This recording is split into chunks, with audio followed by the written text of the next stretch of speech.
آج کے اس معاشرہ میں ملت اسلامیہ جن عجیب فتنوں کا شکار ہے، جس کی وجہ سے ایک فرد اور افراد کا مجموعہ ایک گھر اور کچھ گھروں کا مجموعہ خاندان، خاندانوں کا مجموعہ معاشرہ اور معاشروں کا مجموعہ امت محمدیہ ملت اسلامیہ، یہ سارے کے سارے ایک اکائی سے لے کے پوری امت تک جن فتنوں کا شکار ہیں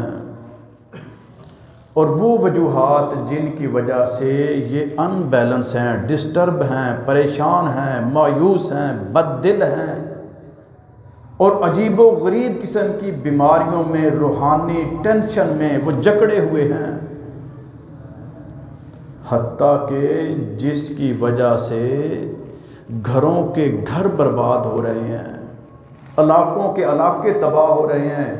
ملکوں کے ملک ویران ہو رہے ہیں۔ اللہ احکم الحاکمین جو کہ انسانوں کا اور کل کائنات کا خالق ہے، اس نے اپنے بندوں کو زندگی بسر کرنے کا جو طریقہ دیا تھا،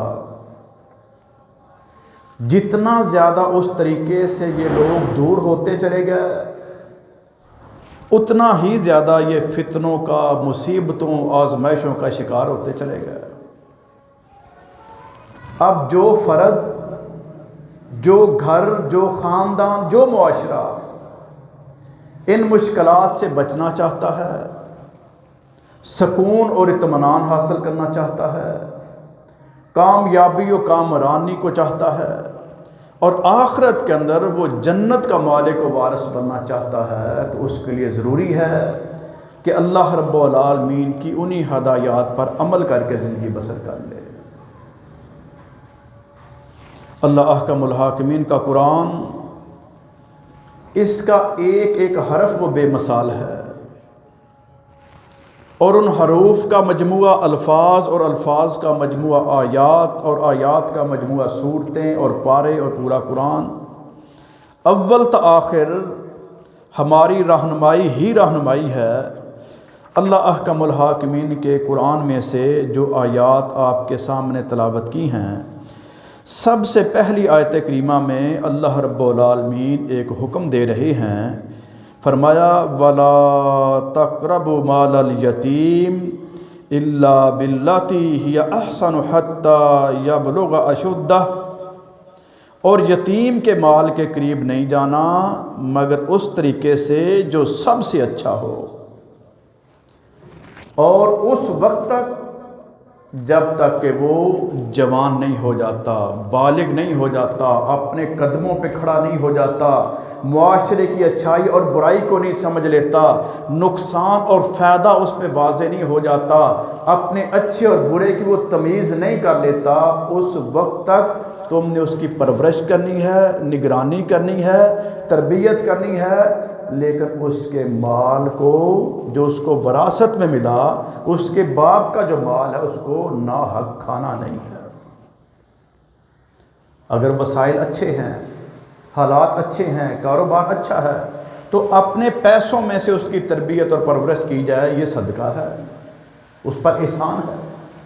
اور اگر اس پرورش کرنے والے کے، اس کفالت کرنے والے کے، اس سربراہ کے اپنے حالات درست نہیں ہیں، یہ چچا ہے، تایا ہے، دادا ہے، کوئی بھی فرد ہے جو اس بچے کی، یتیم کی پرورش کر رہا ہے، اگر اس کے اپنے مالی حالات اتنے بہتر نہیں ہیں تو وہ اس بچے کا مال استعمال کر سکتا ہے، لیکن فضول خرچی نہ کرے، زیادتی نہ کرے، اس کی پوری نگہداشت کرے، حفاظت کرے، اس کو اپنا سمجھے اور اس کے اوپر اپنے آپ کو جواب دہ سمجھے کہ میں نے اس کو بھی جواب دہ ہونا ہے اور اللہ کے سامنے بھی جواب دہ ہونا ہے۔ یہ معاشرے کا پسا ہوا طبقہ، کمزور ترین، جس کا سہارا ہی کوئی نہیں، اس کے بارے میں اللہ رب العالمین نے رہنمائی فرمائی۔